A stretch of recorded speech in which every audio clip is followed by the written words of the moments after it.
ఇటీవలే చంద్రబాబు నాయుడు గారు తన కుటుంబంతో కలిసి సరదాగా విదేశాలకు వెళ్లారు. అది పూర్తిగా వారి వ్యక్తిగత పర్యటన.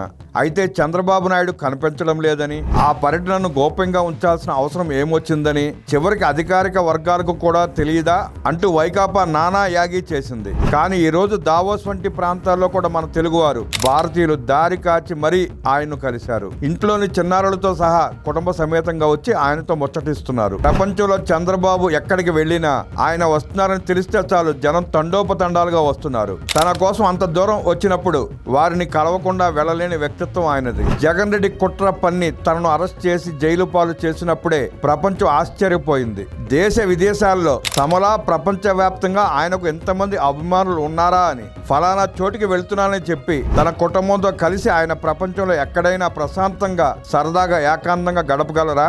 మంచు శిఖరాల మధ్య -డిగ్రీల చలిలో కూడా పసుపు రంగు దుస్తులతో మెరిసిపోయే ఈ ప్రజారిషికి అభిమానులు భూమండలమందు అందుగలరు ఇందు లేరు అని చెప్పగలమా?